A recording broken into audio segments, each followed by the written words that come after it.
movie takes place in another time and another place with unbelievable visual and special effects. The Matrix is a science fiction film, but it's also an action-adventure film. You see things that are fantastic. And you say, well, wait a second, that's impossible. Freeze it. When they explained to me the kind of movie that they were trying to make, I got really fired up about it because nobody's made this kind of movie before. Synthesizing evolution, acting in the construct, giving flesh to a cartoon, soul to a machine. The movie takes place somewhere in the distant future. It is a time when computers rule the world. You have a world of people who believe they're real, but actually they're not. They're living inside a computer program, and there are a number of other people within that who are trying to liberate those people from their captivities. It's about the idea we take everything for granted. And other times it feels like it's about hope and love and belief. It's about robots versus kung fu. And there's some crazy action.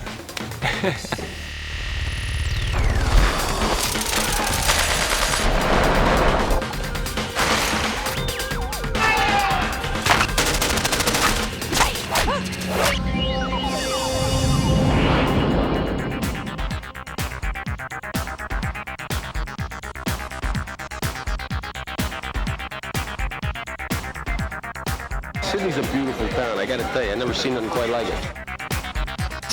What unemployed actor wouldn't want 5 months in Australia? That's better. Filming on a location in Sydney is actually a pleasure. We're in a great city that's got a lot to offer and a very professional crew. Well, here we are in Sydney in a beautiful new facility. This stage is literally brand new. We're the first movie in the stage, and we moved in here to build these sets. The paint was wet on the walls. I mean, it literally, do not touch the walls, they're wet.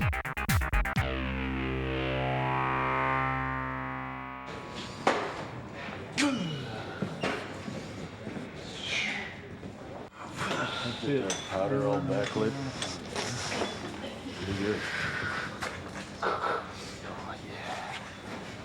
Is it okay if I kind of come forward? It's always a difficult thing to ask anybody, where do you get your ideas from? Nobody knows. They just sort of happen. A friend of ours asked us to come up with a concept for a comic book. We like kung fu movies. We like Japanimation. We like, John Woo movies. And books that are, science fiction that is about the sort of nature of reality. You've been living in a dream world, Neo. This is the world as it exists today. What's interesting about the whole idea of cyberpunk is that it's a great way to create a sense of alienation and disconnection and alternate worlds being caught in sort of these quasi-dream, quasi-conscious states. Or you want me up like this? That's the one. That's the look. I first met Larry and Andy when I read Assassin, and it really was an incredible script. It was a very dark, edgy piece of material, and I really was impressed with that style. And they showed me this animated Japanese cartoon, and they said, we want to do that for real.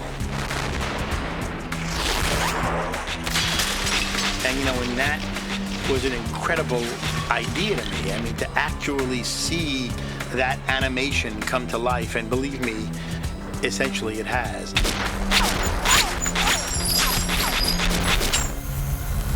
We've had our eye on you for some time now, Mr. Anderson. In one life, you're Thomas A. Anderson, program writer for a respectable software company. The other life is lived in computers, where you go by the hacker alias Neo and are guilty of virtually every computer crime we have a law for. I play a man named Thomas Anderson who's looking for a man named Morpheus who's played by Laurence Fishburne. I'm searching for the answer to a question. The question is, what is the Matrix? my character feels that the answer to this question will somehow make sense of his life. At last. My character is called Morpheus. And Morpheus is a person who lives in the real world. And he's the leader of this band of people looking for the one. You felt it your entire life. That there's something wrong with the world. You don't know what it is, but it's there, like a splinter in your mind.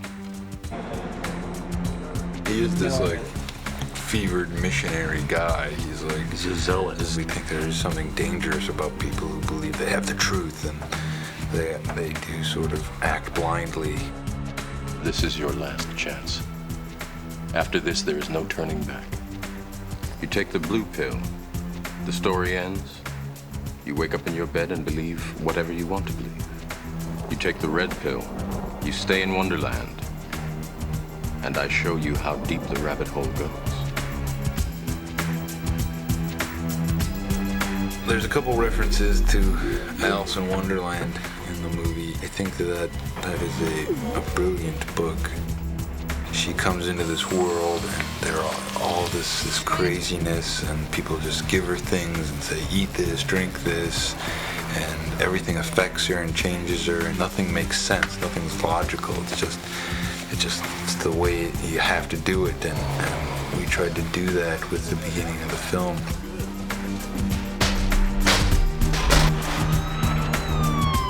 The thing that I love about Trinity is that I'm portraying someone who's really, really strong and who has a real mission and a real purpose. Can you fly that thing? Not yet. Operator. Tank, I need a pilot program for a B-212 helicopter. She's a warrior, yet I don't think that she's lost being a woman. Son. Oh, shit.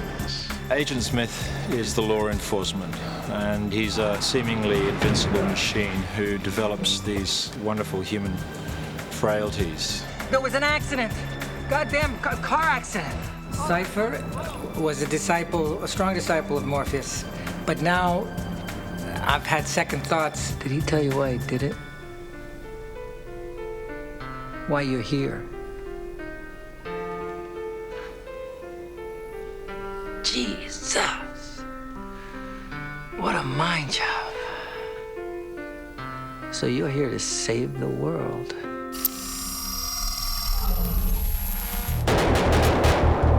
You go from the 150 to... Speaking about Larry and Andy together as a pair, as a team of writers, I liken them to the Brothers Grimm. I have to imagine that that's what the Brothers Grimm were like. Oh, God. Somebody's going to be here. They work very well together. They've got a wonderful sense of humor. So you do get a dialogue happening that is normally just within the one director's head. So it's normally one director talking to themselves, working out a problem, and then expressing their solution to that problem. Whereas with Larry and Andy, you'll see the dialogue going on. Just like real guys, and there's none of that kind of Hollywood thing is not evident at all. You know, they're from Chicago, you know. They wear shorts, they wear baseball hats, they watch basketball games, they love movies, they get so excited. There's nothing greater than doing a scene for them and for them to get excited. One day I will no longer just be a computer nerd. I will be a superhero. They seek and search for clarity. They're very thoughtful, and yet they're very they have a wonderful sense of humor.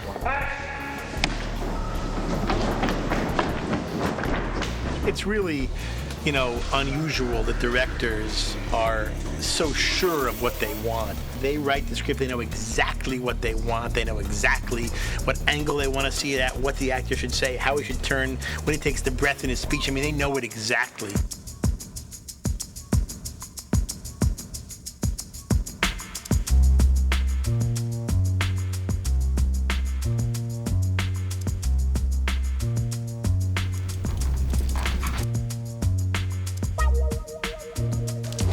The brothers had storyboards of fight sequences that they wanted to see, certain, punches and kicks and flips that they wanted to see. I see some of the framing of, Frank Miller. There are some Japanese angles and perspectives in it. Dodge this. They worked with people that they knew from the comic book world and designed these fantastic things. We went into first Warner Brothers story meeting and they said, okay, now we know we've bought something cool. We don't know what it is. Could you just take us through it once? They helped translate the movie for us. Nobody really understood the level of the action that we wanted in the action sequences, and then when we'd show the storyboards, people would go, oh, geez. The scale you can pull off in comics is just always fantastic. You can freeze a moment and make an image that's sort of sustained. There's some action I think you can do a lot better in comics. There's some things that work better in film. Kung Fu is great on film. Now, I'm supposed to start with these operation programs first. That's Major Bar and shit. Let's do something a little more fun. How about combat training? Jiu-jitsu? I'm going to learn jiu-jitsu.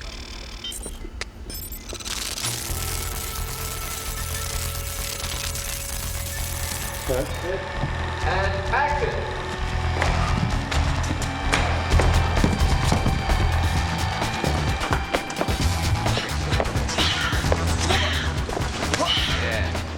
Too close. Or just throw your chest out. Bring it down.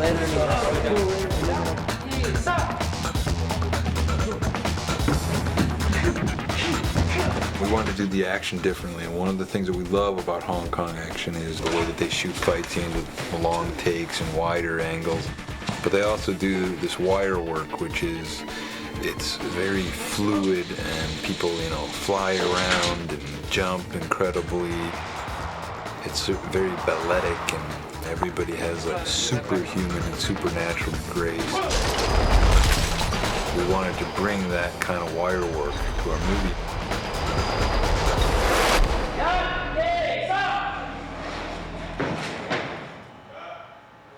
You don't have to go up so high like you're reaching for. More out. It just looks better. Yeah. When I first became involved, Larry and Andy were a little frustrated because their dream was to work with this guy that had done Fist of Legend. And through contacts in Hong Kong, we tracked the guy down, turned out to be Wu Ping.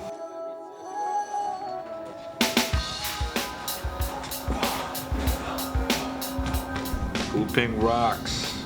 He's one of the best. We love his movies. We've been watching them for years. I think it's a good for Laurence.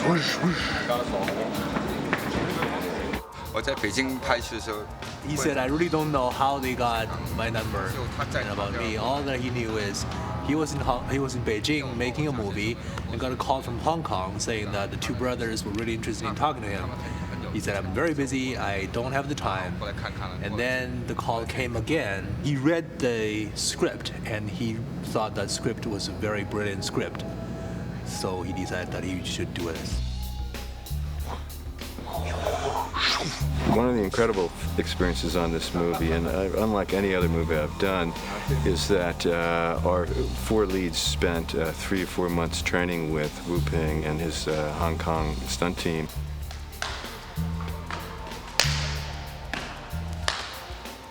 These aren't athletes, they're actors. When you want someone to paint your house, you hire a painter, not an actor who makes believe he's a painter. They really had to learn a fighting style that they never had learned before. It was a tremendous hardship, but it is evident on the film when you see it that that's Laurence and that's Carrie-Anne and that is Keanu in those scenes doing that stuff, and it's astounding. We started training in October of '97. Trained all the way through till March of '98. That was on like an everyday basis. 1, 2, 3, come on! Ready? It was a very involving, exhausting process, which I initially thought we were going to be doing Kung Fu for maybe 4 or 5 weeks, something like that. And it ended up being months and months of training. The interesting thing is in the challenge. And the challenge is how we can make these people look as though they know they are born with the skills. We all sort of have our own person that is sort of our teacher. And my teacher's name is Ma Dai. He really held my hand in the beginning and was very hard on me at the same time. Chu is Keanu's main guy, and Chu doesn't speak any English. Then we have Dion, who oversees all of us, and he speaks better English than the rest of the guys. And he sort of our go-between Weaving and us.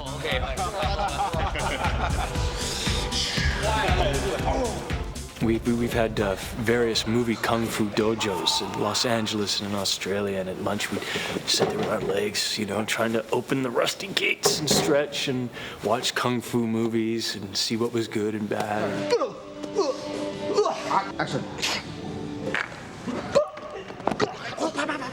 I really didn't know if I would be able to do what they were asking me to do. I was going every day and getting on the wires and being lifted up just to get the feeling of being lifted up on the wire, and then, you know, practicing sort of getting up the wall and then having the wall padded and then going along the padded wall and then them taking the pad off and me being terrified. Like, I couldn't do the wire that day, the day they took the pads off the wall, because I was so afraid.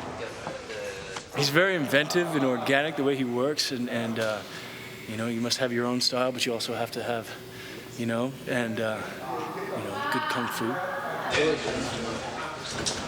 Initially, I think Wu Ping and the wire team, they took us on and thought we were useless, which we were, hopeless at kung fu. But they slowly realized after a couple of weeks that maybe we were going to be able to get to a level where we'd be halfway decent.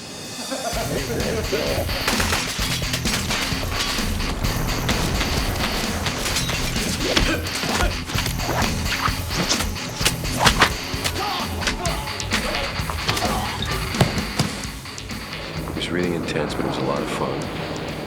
And again, it's the kind of thing that you very rarely get an opportunity to do something like this. I mean, I feel incredibly blessed to have worked with Wu Ping and his team. Okay, so what do you need? Guns. Lots of guns.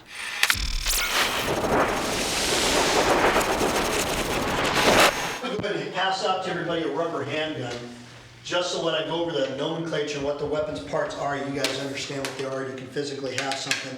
And these are 100% safe. Turn! Kill! Everybody pick up your weapon and hold it with 2 hands and put it out in front of you. Almost everybody has a great position. He tried to, not do guns the way they're always done. Just a couple rounds. Now the gun's supposed to be at each other's. What are we doing? Directors! Yes. Okay. I tried to make it kind of funny. Would you please remove any metallic items you're carrying? Keys, loose change?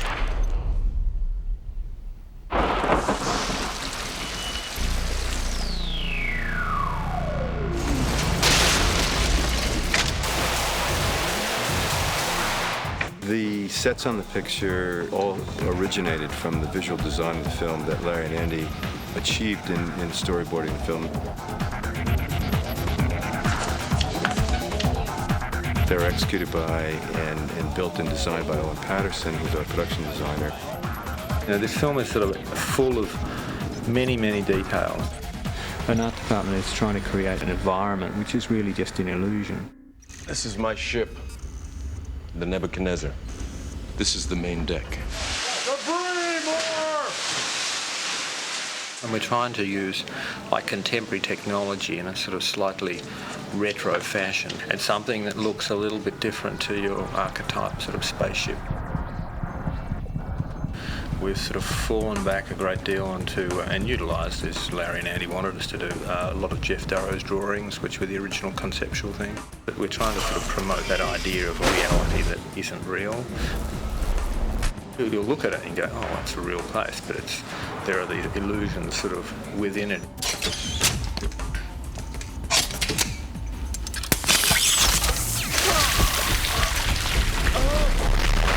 I think there's some of the most beautiful and spectacular stunt stuff I've ever been involved with.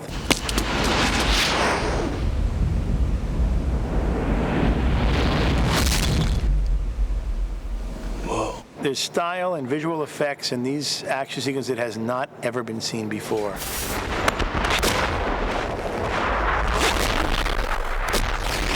Bullet time. Registered trademark. Enter the Gata. The Gata Force. Let's get the wind cue right. Yeah. Nobody's around. He's around. So you might want to spin around and face the subject at hand. In this particular rig, there are 120 cameras and 2 motion picture cameras set up.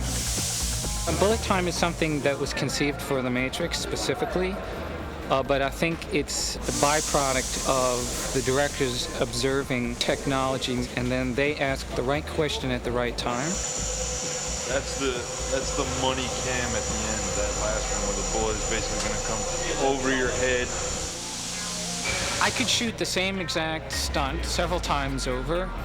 I can also do things like I can go forwards in time, but then I could also choose to stop the camera abruptly, start moving backwards against itself while the action continues to move forward. I can create a 3-dimensional construction of the object.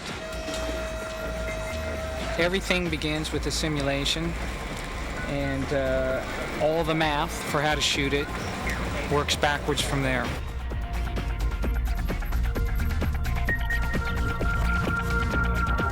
These guys have a lot of specific notions about the worlds that they're creating.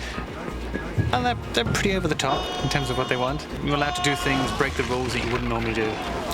We're changing speeds left, right, and center. We're going to slow motion to high speed, jump cutting, crossing the line. Everything's going in there.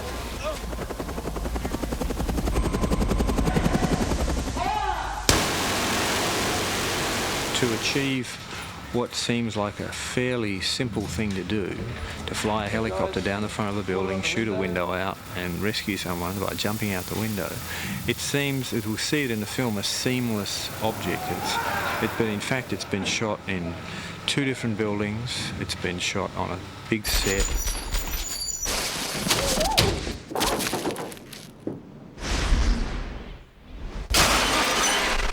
Figure out how to make that scene work. We wanted the glass to explode in sort of an ever-expanding circle, and to actually figure out how to make the glass do that, what glass to use. It probably took 3 months of heavy-duty research.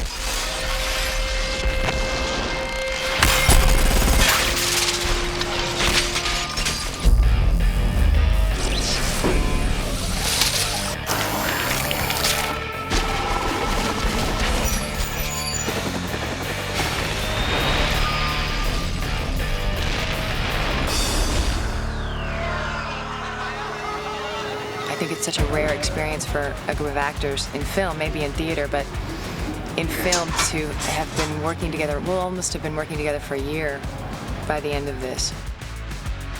So it's great kind of melding of heart and soul and spirit and action. Nowhere in nature. And working in a film of this magnitude has been an enormous eye-opener for me. It's kind of chased away a few demons for me, and it's educated me a little bit more. And just working on a film with this sort of budget and on this sort of scale has been a great experience. And I really think that this is the first film of the next century, of the millennia, the year Y2K, or they're calling it.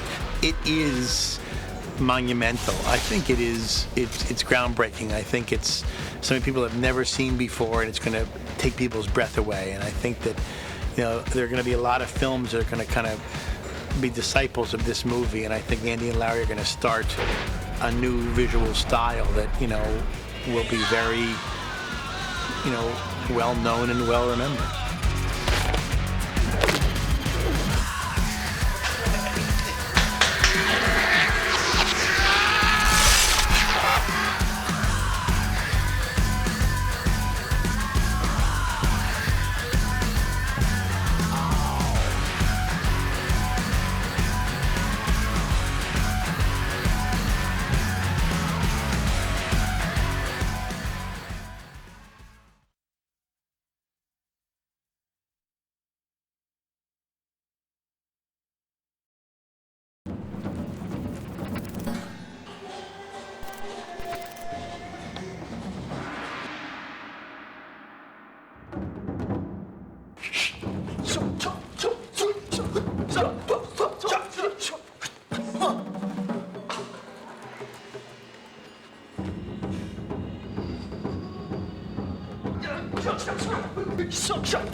Where are they?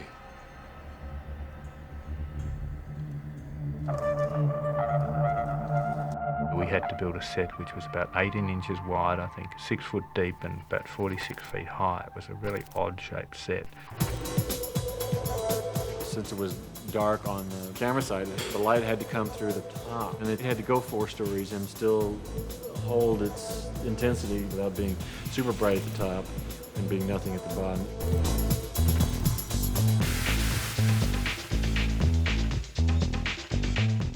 As they get lower, more and more lights come on, so that it looks like it's the same light, but it's actually intensifying enormously. Go! Physical effects had to build all of this lathe and plaster so it could break away. The stunt guys had to come in there and needed to be able to control the actors, or at least their doubles, in this kind of in a controlled descent mode.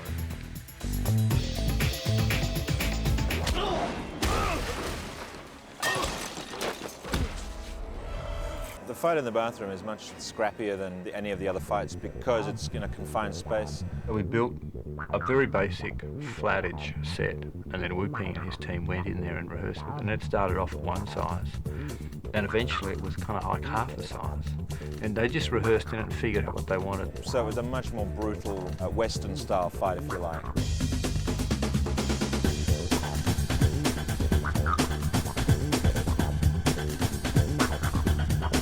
There were a few trouble spots. I have allergies, and it was in a warehouse, and it was really dusty. They kept putting the power dust on us, that white stuff that they covered me with, so I was sneezing uncontrollably. I remember changing camera angles a little bit. At one stage, we had to change a few little bits of the fight. I had to block a shot from Laurence. Hugo's punching Lawrence's fist as he's trying to throw a punch. He steps and punches the punch. And it was very split-second timing. They did it a couple times, and then with the third take, wham! They hit fists, and you heard this like sort of crack, snapple crack. It was just like, I'm sorry. I thought I'd broken my wrist one day, and it blew up, and so lots of little things like that. It was actually all right in the end. I think I hit Hugo in the chest at some point. And I got kicked in the ribs, and both my ribs were cracked. But that was something, again, I didn't discover some way down the track. But it was a kind of dirty, you know, dirty fight.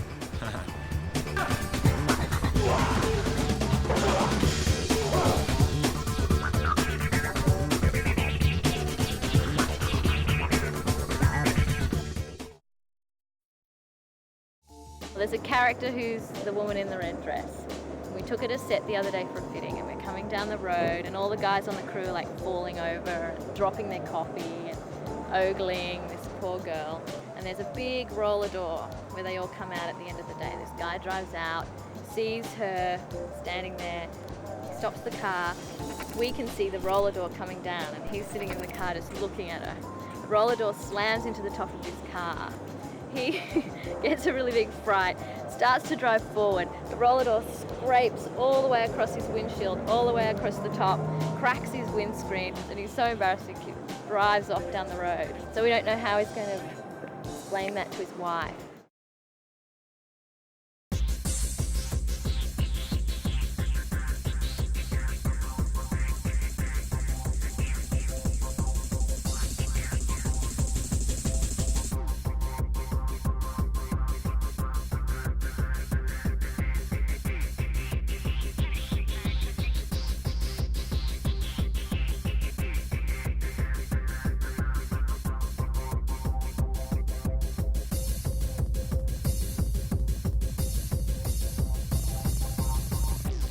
Get me the hell out of here!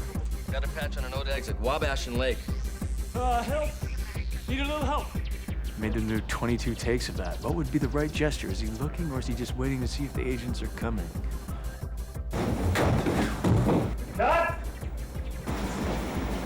My hands suck.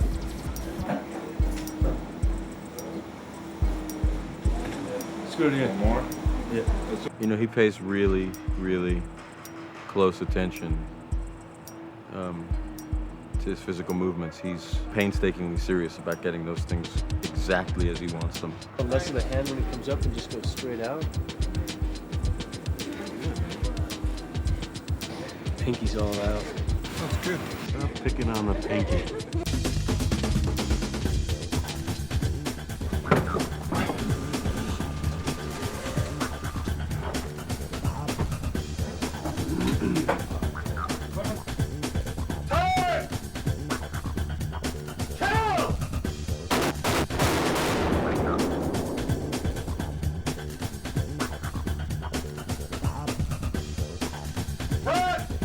How come you always say cut? My job. That's what I get the big bucks for. Saying cuss. Agent Smith starts to develop some very human qualities. That ultimately brings him down. And at the same time, Neo starts to develop certain qualities that steel him against Smith. So that their journeys are kind of in opposition to each other. And ultimately, Smith, the machine, is destroyed by the human being who's become increasingly sure of himself. There's more to it than just basically the vanquishing of the foe. Similar journeys, climaxes, and that sort of merging moment. Oh, well, very early on in training, in fact, on day 2, I thought I'd done something to my leg. So we went to see a very good doctor. In fact, it was Keanu's doctor, who immediately diagnosed that I had this thing that I couldn't walk, and I had an edema in my bone marrow. And I had an operation and was on crutches for 6 weeks and slowly recuperated and kind of came back into training again. It's funny because he had the hip and I had the neck. So it became how's the hip and how's the neck. This isn't a dojo, it's a hospital, it's a trauma ward. You're doing it for me. You like that little bit of pain. No, there was no pain at all. Was that general? It was local? Spinal. Spinal, okay. So I watched the whole thing. You saw the... Yeah, I watched the operation. Ew! That man is crazy. Because you can't feel a thing. So it's like someone doing this thing to this leg. It's not part of It's not yours. They were lifting my leg up and I was going, that's my leg, but I can't feel it.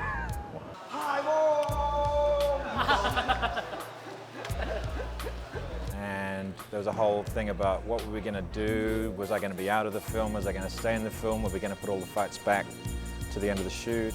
Which is what we eventually did. This whole training process for us, it was real trauma for our bodies the first time around. And I think that was just Hugo's body's way of responding to it. You